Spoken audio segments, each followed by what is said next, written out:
In this process, we're going to establish overall volume, begin to establish more of an organic shape, and begin to establish major forms and shapes.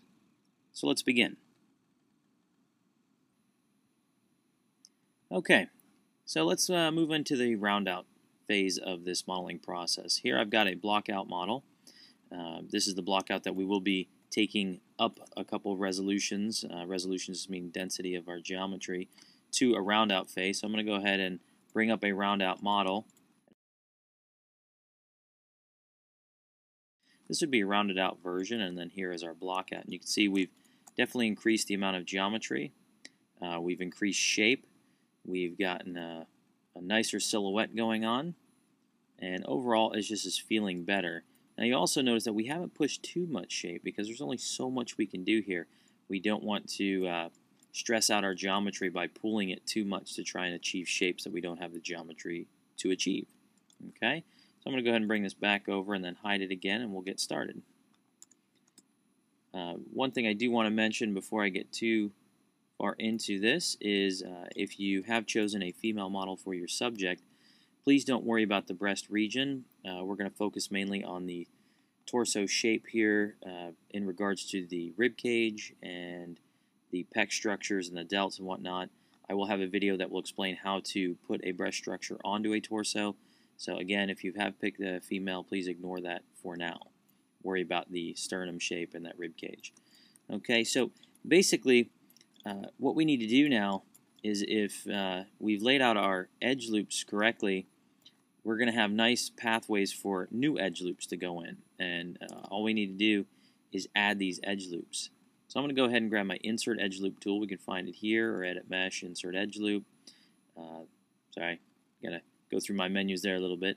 But there's my Insert Edge Loop tool. So I can grab it in either place. Okay, so I'm going to go ahead and select it.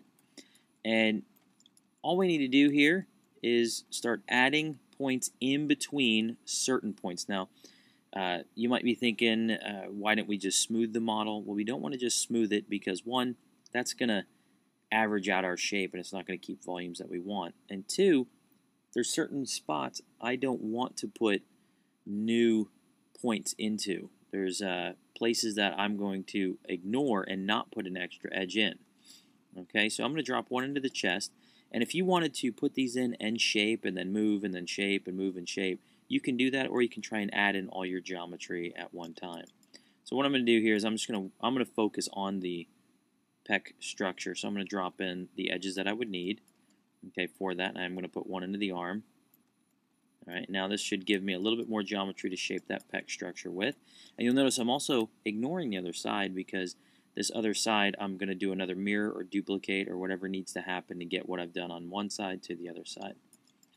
Okay, so here we've got this guy, and now with this extra geometry, we can start pushing our geometry or our components of that geometry a little bit further into new areas. So now I can start getting a little bit of that pec rounded structure that we couldn't get on the block out. I'm just kind of moving this stuff around, and you'll notice that we can be pretty quick with it. We don't have to spend a lot of time here. We're just helping certain points out to not really helping them out, but we're allowing them to achieve a better curvature.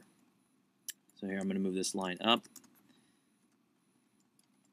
to actually match. If you remember in the last video, I did mention that when you give geometry a job, you just make it do that job. And the cape line, which is this edge right here, this cape line is meant to cradle the pec shape and go up through the side and into the delt. Let's make it do that. It becomes that simple. That's what it's supposed to do. That's what I need it to do. And you'll see that that's what I'm doing with my points there and with those components. All right. If you're not doing that, then you're just spinning your wheels trying to shape, and you probably won't get the best shape out of your model that you could have gotten. Okay. I wasn't going to do too much to the head. I do want to get a little bit better shape, but I want to stay away from that. And if you remember on the other video, the reason I'm going to do that is because we don't need to. We're going to rebuild this head anyway, so it would be kind of a waste of time. But I do want to get a little bit better structure. Always good. And I'm just continuing to move through here, pushing some points back and forth. I'm shaping not only just the pec area, but the areas around it, just to kind of keep consistent. You know, sometimes it's easier to see a region of shape versus just this one specific shape. So I've got that. Now, I do want to make sure that I move these in every direction. We don't want to just hit them up in the front view. They look good there, but when we go to the other direction, the other views, it doesn't look so nice anymore. So I want to make sure that I am moving these around and using them for shape. That's their whole purpose here. That's why we added that extra geometry. I'm going to zoom in there. And you can see that now I can give the chest a little bit of that rounded shape. So that's going to lend itself nicely to the form of this character. Alright, so I'm just going to work my way through. You can see that now that I'm done with that region, I will start moving into the shoulder. And I can move these one point at a time.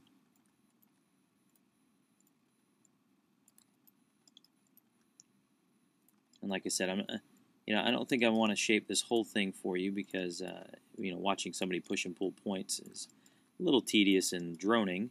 So I just want you to get the gist of it, and then you can look at the finalized images that are attached to the activity, and those will help you get a better understanding of this whole process. Just going to jump into object mode there, and I've got to go ahead and take off that back face culling. I can see it popping in here and there, losing some faces.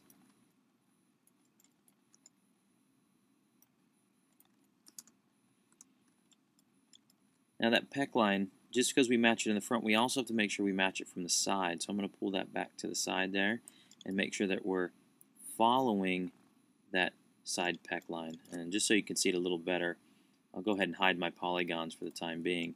And what I want to do here is follow this line of the pec through the side of the body. That's going to be kind of my marker.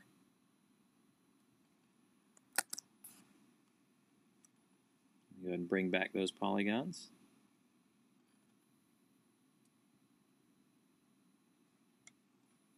There we go. My mouse is jumping around there a little bit. So we've got those.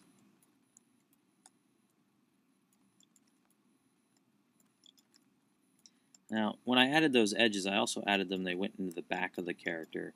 So I want to make sure that I hit those up as well. But you can see that that shoulder is starting to shape out nicely and giving us a lot better volume than what we had before. We're going to move into the side a little bit.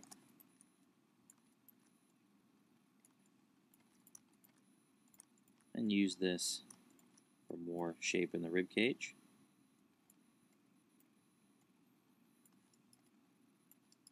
Okay, let's move on to the arm. I am going to kind of show you something here, and we're going to talk a little bit more about jobs for geometry.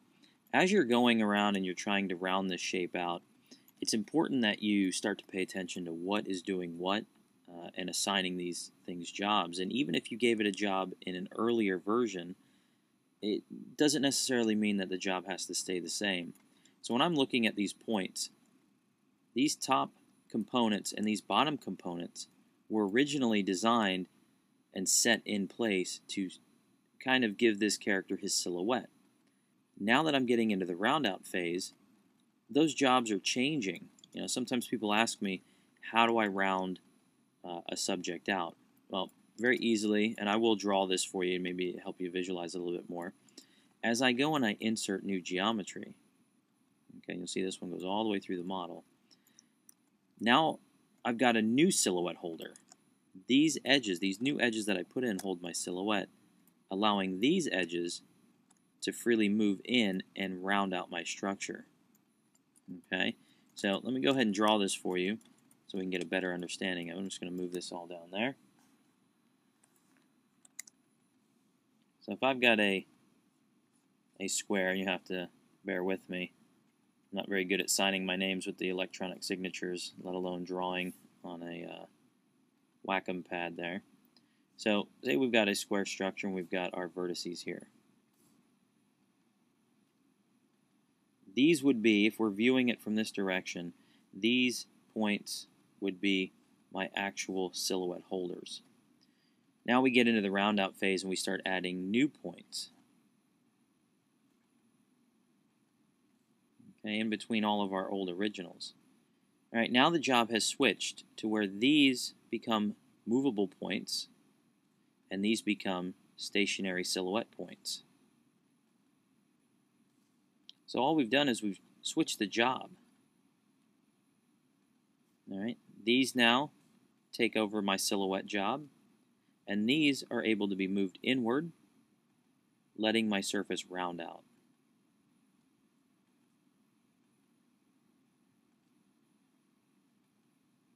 All right, and just think about this. If you're not getting a rounded shape, it's good to know what points you're moving. If we were to keep these where they were and move these outward, we would be essentially making our character larger. Yes, it would round out the surface, but it wouldn't keep the volumes where we wanted them.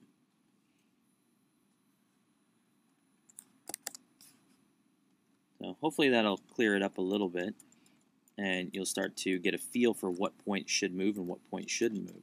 Because now I can go ahead and work down the arm.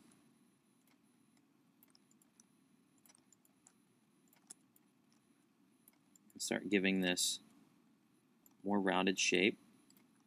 And you'll notice that I'm putting my camera at an angle that I can actually see that rounded shape. If I don't do this, I'm flying blind, basically. And that's not very fun and will not result in a good shape for you. And for the most part, I'm leaving that center line alone. I might nudge them forward or backward, but as far as up or down, I'm going to leave them where they're at. I'm just going to keep on moving through that structure. You can see even down here, this might be a little bit easier to see. You see as I pick that up, I'm getting that nice rounded feature. Same thing's going to happen here. As I pick that up, I get that nice rounded feature.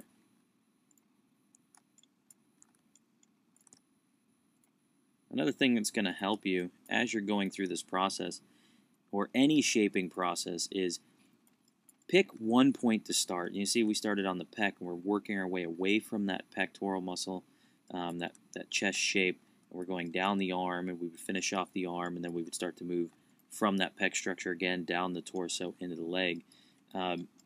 That's a really good way to go, because you can, you're picking like an anchor point to start, and then continuing from there. Now I did want to show you one little thing that'll help you out, and it's going to be the tweak mode under the move tool. Now the tweak mode really is helpful. It allows you to physically move your components without grabbing them or selecting them and then having your move tool or your scale tool or your rotate tool active. So you have to select, move, select, move, select, move. With the tilde key, or this tweak mode, which is activated by the tilde key, I can just left mouse button click and move. I don't have to select them first. So I'm going to show you that. Let me go ahead and activate the move tool, make sure that that is going, and then go into my tool options, and you're going to see right here the tweak mode. Now when I hold down the tilde key, you can see that that is activated, and when I release the tilde key, it's deactivated. I don't usually check it on and work this way. I keep that checked off so I can activate it on the fly. Now, the tilde key sits right next to the 1 key. It's the little button with the squiggly line on it. And, really, this is going to help you out. It really kind of allows you to shape more freely and just have a little bit more control. So, what I do here is I'm just going to hold the tilde key.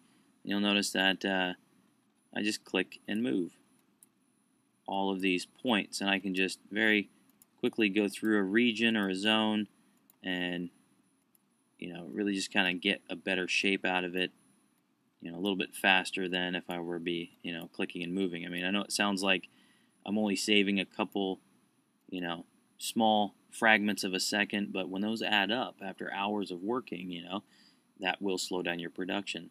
So that's your tilde key. One little hint with that, I've noticed that if you have your selection tool activated instead of like your move tool, it does work a little bit better. Sometimes when you have the move tool activated, you're going to get a point where it still wants you to select those points. But if you hit the Q key for your selection tool, now I can just freely go click and move, and it becomes that easy. Also, you've noticed me shaping a lot just free form here. I want to remind you to always go back to your reference. This is what we want to kind of accomplish. We want to make sure that this view is staying tight on the reference, and we are keeping that, silhouette in check, and everything is being shaped out correctly. And you'll notice here that I'm just moving these points to match that. Please don't look at it in 3 mode and try and match the silhouette there. We're not ready for 3 mode. 3 mode is going to be later on. Right now, I'm just trying to hit that silhouette currently in 1 mode. As you can see, I'm just moving some things around to try and hit that shape. Don't forget your silhouette. A lot of times I see people shaping away and they never go back to double check their silhouette, and it ends up not looking like what it's supposed to look like. So you're just kind of moving some stuff around. Okay, and then I would jump back into the other view and continue to shape, and so on and so forth. And it becomes very nice and fun. Alright, so that's pretty much the gist of the roundout. I'm going to go ahead and bring back the finished version so you can take a look at it. And you can see what yours should look like if you've chosen this guy. If not, it should look like your character. You should be able to feel the essence of them in this form. Remember, not getting a lot of the detail, but getting enough to where it is working out and feeling nice. Okay, so once you're done with that, your roundout is finished and you're ready to move on.